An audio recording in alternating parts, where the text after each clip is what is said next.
राज्यामध्ये मनसे आणि भाजपची युती होणार असल्याचा जोरदार चर्चा सध्या सुरू असतानाच आता आशिष शेलारांनी राज ठाकरेंची भेट घेतली आहे।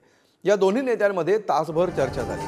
दरम्यान केंद्रीय नेतृत्वाचा निरोप घेऊन आशिष शेलार राज ठाकरेंकडे गेल्याची माहिती आहे। त्यामुळे आशिष शेलार नेमका काय निरोप घेऊन गेले आणि यानंतर राज ठाकरे भाजपसोबत जाणार का हे पाहणं आता महत्त्वाचं असणार आहे। तर या भेटीनंतर राज ठाकरे आणि आशिष शेलार यांनी काय प्रतिक्रिया दिल्यात पाहूया। एनडीए में शामिल होने वाले ऐसी चर्चा ये क्या सही है? माझा विषय वेगळा आहे। ज्याला निवडणुकीवरती बोलायचं त्याला मी निवडणुकीवरती बोलतो। आलायत म्हणून विचारायचं नाही। एनडीए में शामिल होने वाले ऐसी चर्चा ये क्या सही है? माझा विषय वेगळा आहे। ज्याला निवडणुकीवरती बोलायचं त्याला मी निवडणुकीवरती बोलतो। आलायत म्हणून विचारायचं नाही। सातगीतचा काही सवाल नाही आहे। भेटी राजकारणात होत असतात। आम्ही राजकीय मित्र आहोत, व्यक्तिगत मित्र आहोत, भेटत असतो। त्यात आम्ही साथ घालायला वगैरे गेलो असं काही सांगण्याचा अर्थ नाही आहे। अशा बातम्या चालूही नका। मन की बात झाली, जन की बात झाली, महाराष्ट्र की बात झाली। बात तो चलेगी और बात चलेगी तो दूर तक चलेगी। मला वाटतं की राजकारणात भेटीगाठी होतात, राजकीय चर्चा होतात, राजकीय चर्चा झाल्याही पाहिजेत, व्यक्तिगत चर्चाही होतात। योग्य वेळेला योग्य गोष्टींचा खुलासा करू। काही डेलिगेशन्स त्यांची आली होती, काही भेटी माझ्या झाल्या।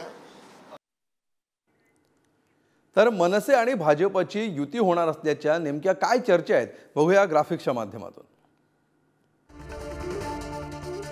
राज ठाकरेंची साथ मिळाली तर महायुतीचं बळ वाढू शकतं। भाजपला आवश्यक असलेली ठाकरेंची साथ मिळणार का हा खरा प्रश्न आहे। उद्धव ठाकरेंविरोधात आणखी एक आक्रमक ताकद महायुतीला मिळू शकते। मुंबईमध्ये लोकसभा निवडणुकीमध्ये भाजपला याचा फायदा होऊ शकतो। मुंबई, पुणे आणि नाशिक या ठिकाणी दोन्ही पक्षांना एकमेकांचा फायदा होऊ शकतो। हिंदुत्ववादी मतांचं विभाजन टाळण्याचा देखील भाजपचा एक प्रयत्न असं याकडे पाहिलं जात आहे। मनसेच्या मराठी वोट बँकेचा फायदा करून घेण्याचाही भाजपचा प्रयत्न असणार आहे। दरम्यान यावरून सुप्रिया सुळे आणि अरविंद सावंत यांनी काय प्रतिक्रिया दिल्यात पाहूया। हीच विचार केला पाहिजे। तुम्ही एक जरा अनालिसिस करा। पक्ष फोडले, घरं फोडली, आता राज यांना भेटायला चालले, म्हणजे कितीही ताकद त्यांनी सगळं फोडाफोडीचं राजकारण केलं। आईस म्हणजे इन्कम टॅक्स, सीबीआय, ईडी झालं तरी त्यांना अजून कॉन्फिडन्स नाहीये की आपण जिंकू शकू।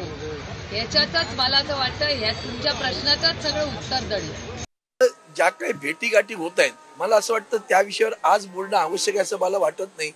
पण एक गोष्ट निश्चितपणे सांगतो की काही लोकांनी, खास करून भारतीय जनता पार्टीने दुकान उघडलेलं आहे आणि तुम्ही काही करा, आमच्याकडे या, तुम्हाला आमचं संरक्षण राहील। आणि ते जे काय आहे ना ते देशाला विघातक आहे, लक्षात घ्या। पण मी लोकसभेत असं म्हणालो प्रभू रामचंद्रावर बोलताना, राम लल्ला हमारे लिए प्यार है, इनके लिए व्यापार है। त्या भेटी म्हणजे व्यापारी लोकांच्या, व्यापाऱ्यांच्या बरोबर झालेल्या भेटीगाठी। दरम्यान मनसे आणि भाजपची युती झाली तर कोणाला फायदा होणार आहे पाहूया। राज ठाकरेंची साथ मिळाली तर महायुतीचं बळ वाढू शकतं। भाजपला आवश्यक असलेली ठाकरेंची साथ यातून मिळू शकते। उद्धव ठाकरेंविरोधात आणखी एक आक्रमक ताकद उभी राहू शकते।